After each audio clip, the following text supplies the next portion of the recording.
Hola, eh, muchas gracias por estar con nosotros.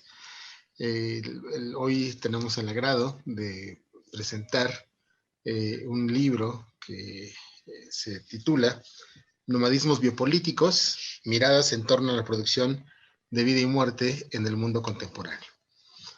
Es un libro cuya problemática central está construida alrededor de determinadas formaciones políticas contemporáneas, determinadas formas de comprender el trabajo de lo político, que tienen que ver precisamente con la producción de la vida y la muerte al interior de nuestras sociedades, como el título lo dice, contemporáneas. Es el resultado de un trabajo que durante más de 10 años hemos estado realizando el Grupo de Investigación Transversal sobre Biopolítica y Necropolítica en la UACM. Es un grupo que cuando nos reunimos a pensar, pues nos reunimos un grupo de profesores, profesoras, estudiantes, pues justamente para tratar de pensar cosas en torno a la comunidad, a sus límites, a sus problemáticas, a sus posibilidades, ¿verdad? A sus formas de organización, a sus mecanismos de exclusión, etcétera. Y bueno, en este grupo pasamos por diferentes lecturas, por diferentes autores. Comenzamos con textos de autores como Espósito, Agamben, Derrida, Foucault, etcétera. De modo que desde el principio nos pusimos en contacto con el tema de la biopolítica, pero digamos no nos lo apropiamos de inmediato, sino que estos autores nos llevaron a problematizar un poco más estos problemas y retrocedimos, ¿no? Autores como Nietzsche, Benjamin, Weber, Marx, e incluso Freud, ¿no? Algunos otros. Y ellos nos devolvieron otra vez a la contemporaneidad y regresamos a autores como Foucault, Butler y algunos otros, ¿no? En estas problemáticas que nosotros íbamos construyendo, nos encontramos en un momento con una serie de crisis importantes. Por una parte, al interior de la misma UACM, de la misma Universidad Autónoma de la Ciudad de México, pero coincidió con los problemas que había en, en el país por las elecciones presidenciales del 2012. Estas elecciones, seguramente todos recordarán, que fueron turbulentas. Fue cuando Peña Nieto llegó al poder. Fue una campaña repleta de diferentes manifestaciones, sobre todo en contra de la candidatura de Enrique Peña Nieto, y se aplicaron diferentes estrategias, ¿no? Diferentes estrategias de represión, pero también diferentes estrategias de lucha en diferentes flancos.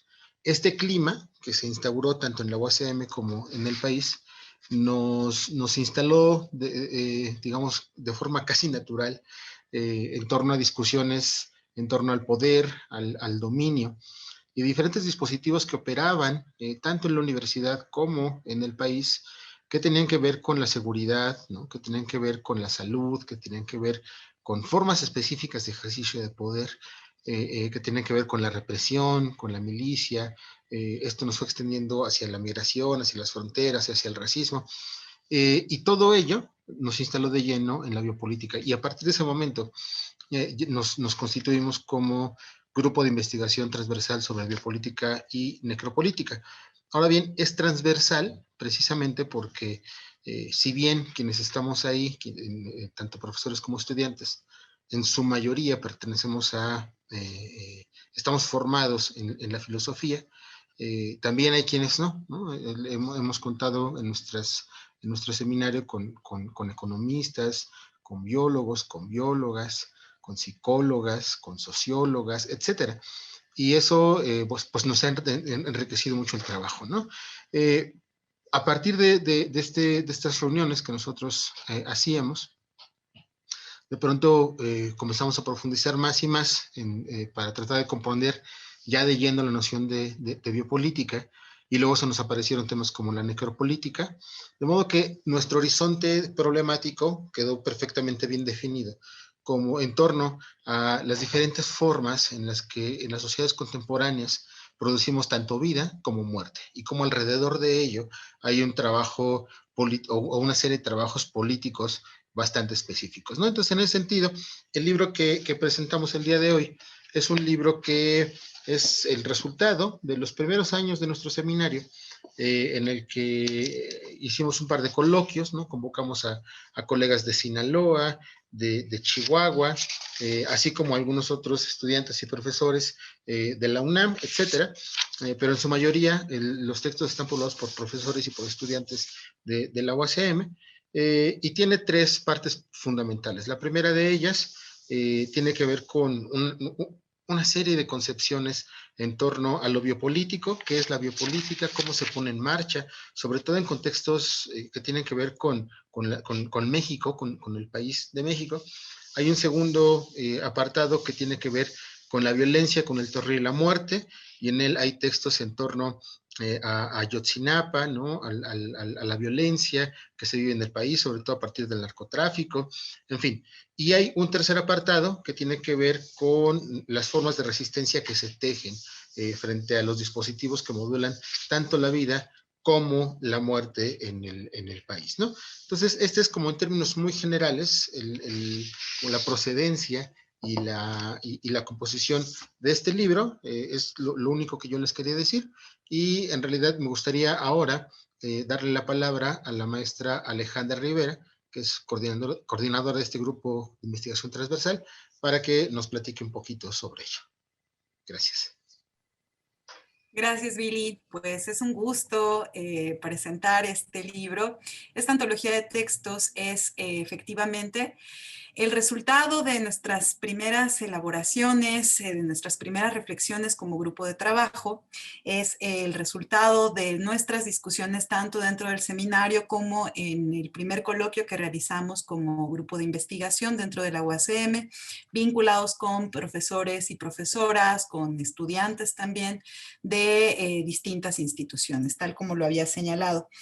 Sin embargo, ¿no? A pesar de que esto refiere al trabajo de hace algunos años, creo que es importante señalar la vigencia de algunas de las reflexiones, de algunos de los planteamientos que aquí están señalados. En principio, pues habría que decir que hablamos de nomadismos biopolíticos en un contexto en donde, pues bueno, todos lo sabemos, todas lo sabemos, estamos atravesando por una crisis pandémica que es bastante seria y que puede ser explorada en múltiples sentidos, pero ciertamente a partir de lo biopolítico podemos tener claridad acerca de cómo operan determinados dispositivos del poder en nuestro contexto, y no solo en nuestro contexto, sino a nivel global. Entonces, en ese sentido, entender que el biopoder y la biopolítica son elementos, son conceptos que nos ayudan a clarificar cómo se establecen determinadas formas de administración de la vida y también de la muerte a partir de la necropolítica en los contextos sociales, culturales, en las sociedades, es relevante porque nos puede brindar precisamente esta posibilidad de situar cómo operan, cómo algunas de las cuestiones que vemos hoy en día, ¿no? Agravadas precisamente por la propia pandemia, se convierten además en agravantes a situaciones que ya venimos viviendo no de ahora, sino de mucho tiempo, ¿no? Entonces, en ese sentido, los planteamientos que se hacen, por lo menos en la primera parte, conectan mucho con una discusión teórica que tiene que ver con los alcances del biopoder, de en dónde está colocado esto que denominamos como biopoder. Me parece que el texto de Rodrigo de Ávila, Diseño y Dominio, nos pone en condición de pensar cómo hay efectivamente, desde incluso la propia construcción de la idea de lo genético, una forma de atravesar también la corporalidad misma, entendida esta como en su nivel genético, ¿no? Entonces, la reflexión de Rodrigo de Ávila es bastante interesante en el sentido que nos coloca a pensar cómo incluso desde lo cotidiano, al levantarnos, al cepillarnos el pelo, al lavarnos los dientes, al hacer todas estas actividades que hacemos un poco en términos de la subsistencia cotidiana, hay allí atravesados dispositivos de biopoder, ¿no? En el mismo sentido, creo que el texto de Mayra Nava y Víctor Alvarado nos ponen también en ciertos elementos, nos describen ciertos elementos que son interesantes para poder establecer cómo vivimos insertos en un tiempo en el que el poder logístico se atraviesa necesariamente por esto que Byul-Chul Han llama como psicopolítica y que tiene también implicaciones directas, diría yo, con el biopoder y la biopolítica. De igual forma, la reflexión de Fidel García sobre género y mortalidad materna, biopoder, biopolítica, género y mortalidad materna, nos pone en condición de pensar esto que viene pasando desde hace mucho tiempo y que establece un orden distinto y diferenciado en torno al cuerpo de las mujeres. El texto de Benjamín Soriano es muy interesante, él forma parte también del grupo de investigación transversal y pone elementos para situar a la ciudad como un dispositivo biopolítico. Es en cierta medida algo que está atravesado también en términos de lo que hoy en día ya vemos, ¿no? Como las formas de estratificar en el espacio, ciertas dinámicas, ciertos flujos para evitar el contagio, pero aunque no es el tema esencial que está elaborando allí Benjamín, sí hace un recorrido muy interesante para poder situar estas problemáticas de la ciudad entendida como un dispositivo biopolítico. José Ignacio Moreno también hace una elaboración bastante interesante con respecto a los alcances propios de la noción de biopolítica. Este es un texto mucho más teórico, pero me parece que es muy relevante situarlo en la discusión dentro de la biopolítica, la necropolítica, el biopoder, porque atraviesa dos autores que no necesariamente están vinculados con la discusión contemporánea de la biopolítica, es decir, a través de Foucault o a través de Agamben o de Espósito, sino que parte de Hobbes y de Spinoza para hacer un análisis puntual acerca de si vale la pena o no, ¿no? Cómo comprender los límites de la vida, la nuda vida, entendida como Zoe, y la vida calificada, la vida del bios, ¿no? Entonces, bueno, ese es como uno de los elementos que me parece que es necesario situar dentro de esta presentación, porque estos textos nos remiten a problemas que siguen vigentes. En la parte de violencia, terror y muerte, vamos a ver cómo hay una preocupación del grupo por ubicar precisamente estas problemáticas que en el México contemporáneo han estado presentes y que siguen ocurriendo incluso en este momento no tan crítico de la pandemia, y que pues bueno, vale la pena no perder la mira acerca de cómo las implicaciones de lo que pasó en Ayotzinapa o cómo el ejercicio de cierta forma de narcopoder o específicamente de producción de muerte a través del narcotráfico están permeadas en nuestra cultura. En ese sentido, el trabajo de Gonzalo Chávez y de Juan Carlos Ayala Barrón son bastante relevantes, lo mismo que el trabajo de Rafael Ángel Gómez Choreño, quien nos presenta un trabajo sobre sensibilidad desgarrada, miradas intempestivas entre el horror y el terror. Pensar el horror y el terror a través de esta disposición de los conceptos de biopoder y biopolítica es muy interesante, es muy relevante también para poder dar cuenta de cuáles son nuestras condiciones actuales para cifrar si esto que sentimos solo lo sentimos a través del cuerpo o también estamos hablando de producciones específicas de los afectos. Quisiera yo preguntarle a Pamela cómo podríamos situar la cuestión de las resistencias. Me parece que ella es experta en el tema y nos podría brindar muchas luces. Gracias, Ale. Pues antes de comenzar a responderte, a nombre de todo el grupo de investigación transversal de biopolítica y necropolítica, agradecerles a quienes están presentes hoy por acá, escuchándonos en la presentación de esta obra que recoge todas esas primeras inquietudes y esos momentos de reflexión que pues, nos invitaron a situarnos, sobre todo con el trabajo sobre biopolítica y sobre necropolítica. Agradecerles la escucha y pues sí, sin duda decirles que este trabajo, este recorrido que presenta esta obra de nomadismos biopolíticos, tiene este último momento al interior de la obra donde se agrupan estos textos que sobre todo tenían la intención de pensarse en horizontes de propuesta en resistencia, ¿no? ¿Qué hacemos después de enfrentarnos a escenarios de horror y terror por ahí del 2013, como ya mencionaban por acá Alejandra y Billy? Nos encontrábamos en un contexto de mucho sentimiento de desangelado, estábamos atravesando una circunstancia muy particular con Ayotzinapa por ahí del 2014, y previo a eso estaban sucediendo internacionalmente momentos donde intentábamos además ejemplificarnos estos horizontes sobre la administración de la vida y la producción de muerte que estaba sucediendo y que está sucediendo particularmente en nuestro país. Y bueno, el momento de resistencias agrupa textos muy en el tono de quizá pensar también posibilidades a partir de una terapia, ¿no? De cómo a partir de la pedagogía y de este vínculo con la filosofía poder hacer vínculos otros entre las sociedades y particularmente entre nosotros los humanos, ¿no? Hay una propuesta de Yolanda Angulo al respecto. También está un trabajo de Fernando Solís Luna, el cual nos propone la vida y la política, pensar este encuentro de fuerzas y entre esa variabilidad a pensar desde ejercicios morales, cómo poder actuar entre nosotras y nosotros desde otro lugar. Y pensar también la institución, ¿no? Sin duda un espacio o varios espacios en los cuales nos encontramos en nuestra cotidianidad, nos encontramos con estas dinámicas también de políticas muy claras y muy específicas de cómo atraviesan los cuerpos estas dinámicas, estos dispositivos de disciplinamiento y de control, ¿no? Desde ese lugar la universidad está pensada con el texto de la universidad, justo, Máquina de Guerra frente al Estado, de Billy López.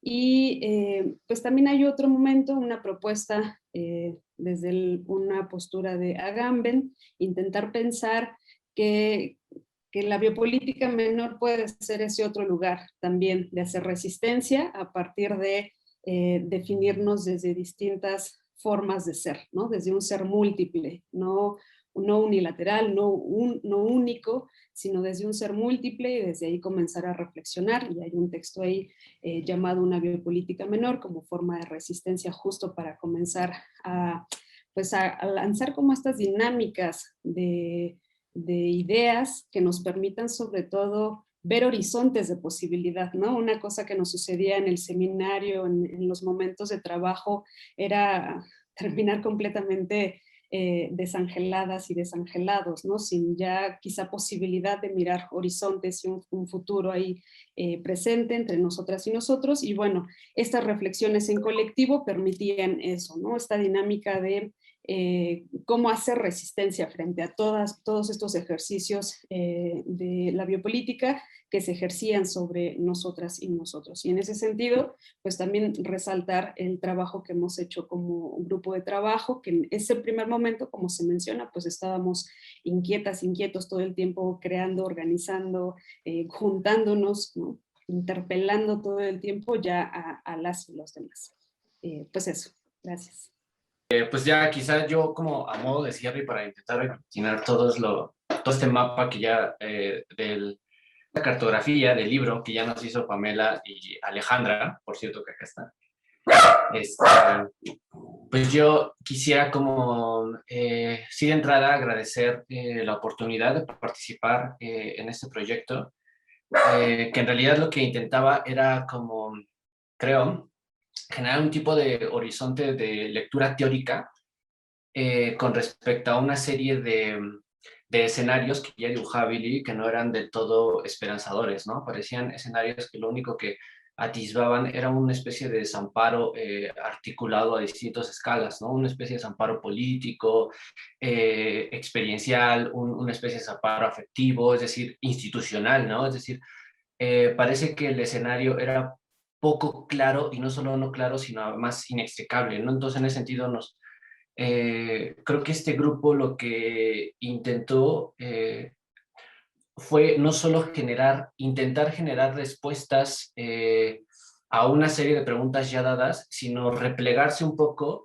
y comenzar a hacer desde la constitución de un grupo, es decir, desde el grupo comenzar a generar las propias preguntas, ¿no?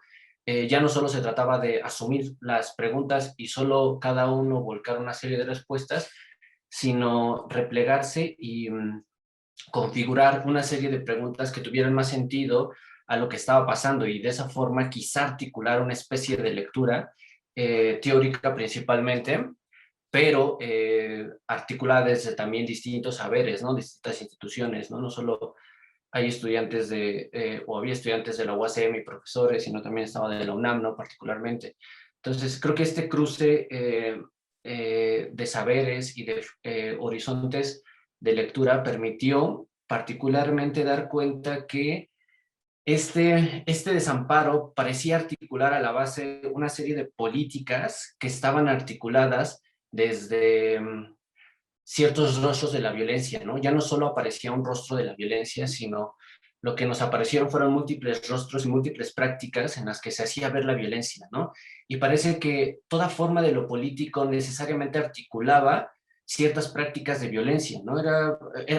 Parecía una constante, ¿no? Entonces, en ese sentido, creo que cada uno desde sus saberes comenzó a generar horizontes de lectura entre esto que ya nos situaba Alejandra, ¿no? Entre esta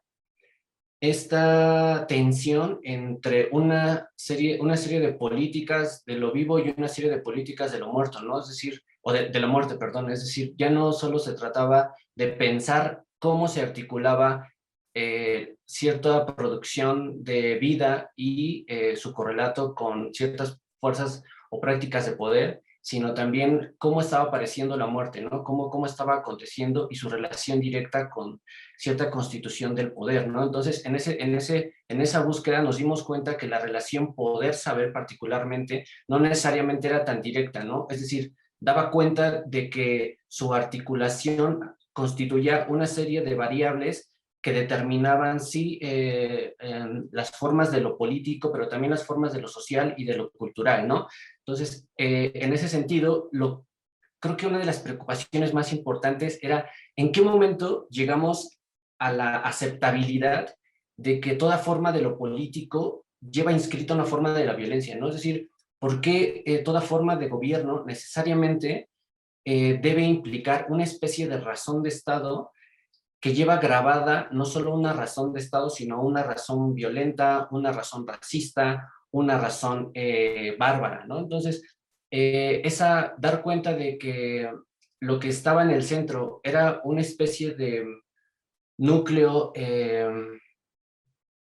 que tenía múltiples rostros y que se hacían ver a partir de la violencia, fue lo que comenzó a aglutinar una serie de investigaciones que, y ojalá puedan leerlo, todos estos textos que nos dibujan Pame y Alejandra, creo que, y eso es una lectura ya post trabajo y post algunos años, creo que no necesariamente ahora dan cuenta de una crítica del presente, sino que hicieron posible lecturas del presente que replantean la pregunta por la crítica, ¿no? Es decir, no son textos y autores que intentan solo generar descripciones del presente o de lo contemporáneo, sino preguntarnos contemporáneamente qué entender por actualidad, es decir, cuáles son los flujos, cuáles son las directrices que configuran lo político en ese sentido y que de alguna manera determinan toda forma de vida y experiencia de vida y su consecuente experiencias de la muerte y que de alguna manera producen una inquietud por el presente, ¿no? Es decir, creo que esto que citó Vale, ¿no? Quizás su actualidad no solo está en los temas, sino en las metodologías y en las propuestas de trabajo que se hacen presentes, ¿no? Creo que esa es una de las partes más sustanciales, las propuestas y las metodologías de trabajo que nacieron de las ruinas y de tener un país y una serie de experiencias completamente derruidas, ¿no? Entonces, de ahí comenzar a trabajar desde los escombros y generar marcos de lectura que daban cuenta de una serie de lógicas y analíticas no totalizantes, sino como muy situadas, muy localizadas de lo que nos estaba apareciendo, ¿no? En toda forma de lo político, insisto, de lo social, pero también de la experiencia más inmediata, ¿no? De lo cotidiano, ¿no? Entonces, creo que a lo que han dicho yo solo le sumaría esta parte de leerlos también como una especie de aparato que posiblemente pueda ayudar a desarticular ciertas lecturas ya normalizadas y reguladas en torno a la pregunta por lo contemporáneo, ¿no? Creo que el libro lo que despliega es, de nuevo, replantearnos qué entendemos por lo contemporáneo, ¿no? ¿Por qué es pertinente la pregunta por la actualidad? Y bueno, pues, insisto, por favor, léanlo, se harán un favor, nos harán un favor. Y bueno, le paso la palabra a Billy. Muchas gracias. Muchas gracias, Gonzalo, Pamela, Alejandra. Me parece que con estas cosas que hemos dicho alcanzamos a dar un panorama más o menos amplio del panorama, el contenido del texto, la procedencia teórica y problemática. Y bueno, esperemos que tenga una buena acogida. Muchas gracias a todas y a todos por escucharnos y esperamos haber despertado algún tipo de interés por su lectura. No nos queda más que despedirnos y nuevamente muchas gracias.